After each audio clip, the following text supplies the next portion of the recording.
Jagan media ముందు మాట్లాడిన మాటలకి అదిరిపోయే కౌంటర్ ఇచ్చారట నారా లోకేష్. తాజాగా నారా లోకేష్ జగన్ మీద అయితే విరుచుకుపడ్డారు. జగన్మోహన్ రెడ్డి మరి గతంలో చేసినటువంటి పనులకి ఇప్పుడు సమాధానం చెప్పాల్సిన అవసరం లేకుండా తప్పించుకోవాలని చూస్తున్నారని మరి నారా లోకేష్ జగన్మోహన్ రెడ్డి వ్యాఖ్యలపై అయితే చెప్పారు. సచివాలయానికి సంబంధించి ఆయన చేసిన పనులు ప్రతి ఒక్కరూ చూస్తూనే ఉన్నారని, ఇటీవల మహంకాళి అమ్మవారిని దర్శించుకున్న నారా లోకేష్ జగన్మోహన్ రెడ్డికి భారీగా కౌంటర్ ఇచ్చినట్టుగా అయితే తెలుస్తోంది. 2024 ఎన్నికల అల్లర్ల కేసులో అరెస్టైన నిందితుడు పిన్నెల్లి రామకృష్ణారెడ్డిని జైల్లో పరామర్శించారు. కూటమి ప్రభుత్వంపై ఘాటైన వ్యాఖ్యలు చేశారు.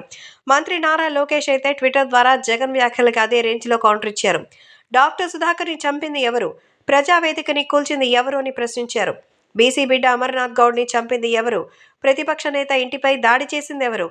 అబ్దుల్ సలాం కుటుంబాన్ని వేధించి చంపిందెవరు? టీడీపీ కార్యకర్త చంద్రయ్యని చంపిందెవరు?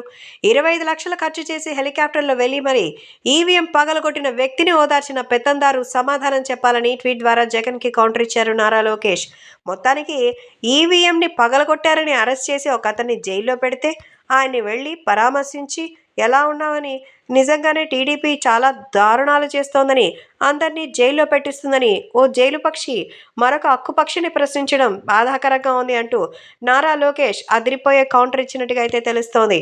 మొత్తానికి నారా లోకేష్ బాగా మెచ్యూరిటీగా మాట్లాడడం చూసి అటు తెలుగుదేశం, జనసేనకులు కూడా ఎంతగానో అద్భుతంగా జగన్కి కౌంటర్ ఇచ్చారని మెచ్చుకుంటున్నారు.